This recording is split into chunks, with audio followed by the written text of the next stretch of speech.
दोस्तों फ्राइडे को एक बार फिर हमारी एनालिसिस को पिन पॉइंट एक्यूरेसी के साथ फॉलो करने के बाद मंडे 20 अक्टूबर और आने वाले दिवाली वीक में कहां धमाका करेगी निफ्टी, फटाफट पता करते हैं इस वीडियो में। दोस्तों हमेशा की तरह एनालिसिस की शुरुआत करते हैं निफ्टी के डेली चार्ट से। पहले हम एनालिसिस में आगे बढ़े, अगर आप पेज पे पहली बार आए तो फॉलो करना मत भूलिएगा ऐसी धमाकेदार डेली मार्केट एनालिसिस वीडियोस के लिए। अब डेली चार्ट को ध्यान से देखेंगे तो ये विजयरथ जो स्टार्ट हुआ था थर्सडे को वो पूरी तरह से आगे ऑल टाइम हाई की तरफ अब बढ़ रहा है। हमने आपको जो फ्राइडे के एनालिसिस उसमें ये बताया था कि भाई एक साल पहले का जो ये गैप निफ्टी छोड़ के गई थी इसको निफ्टी भरेगी फ्राइडे को, और आप देखेंगे बिल्कुल एक्यूरेटली इसने वो गैप फिल कर दिया है। अब आगे क्या होगा 5 मिनट के चार्ट पे देखते हैं इंट्राडे में कहाँ ट्रेड्स पकड़ सकते हैं।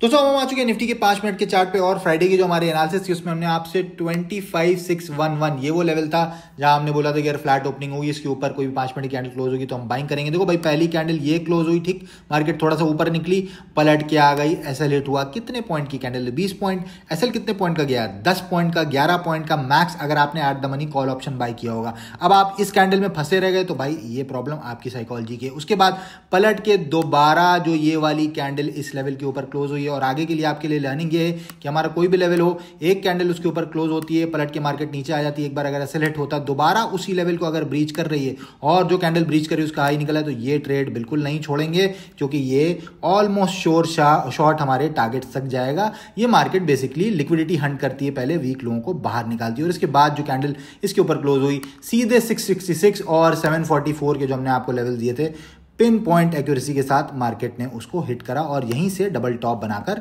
नीचे भी गिर गई।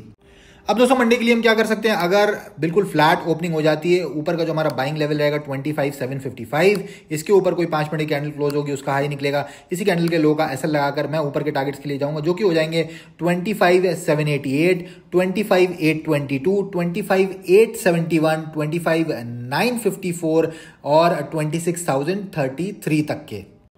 फ्लैट ओपनिंग के केस में या छोटा सा अगर हमें गैप डाउन मिल जाता है दोस्तों, सेलिंग के लिए जो हमारा लेवल रहेगा वो यही जो कल का बाइंग लेवल था 25,611, ये इनफैक्ट एक 10 पॉइंट की जोन है। 611 से लेके 600 इसके नीचे कोई 5 मिनट की कैंडल क्लोज हो जाती है, उसका लो टूटता है तो फिर मैं सेल करूंगा निफ्टी को, और ज्यादा बड़े टारगेट्स नहीं रहेंगे। 25,558, 519 और 482 तक के मेरे टारगेट्स रहेंगे। अब एक सिनारियो और हो सकता है जो डायरेक्टली फ्राइडे के हाई के ऊपर ही अगर मार्केट गैप अप खुल जाती है तो वेट करेंगे यहां तक कि रिट्रेसमेंट का, यहां जो भी बुलिश सिग्नल मिलेगा फिर से दोबारा बाय करेंगे ऊपर के जो भी टारगेट्स हमने दिए हैं, और उस केस में स्टॉप लॉस ये वाली स्विंग का रखेंगे। इन केस मार्केट यहां से आके पलटती है और बिना टारगेट हिट करे दोबारा इस स्विंग के नीचे आके कोई 5 मिनट की कैंडल क्लोज दे देती है तो फिर सेलिंग करेंगे और सेम जो हमारे नीचे के टारगेट है 482 तक के, वहां तक के लिए जाएंगे।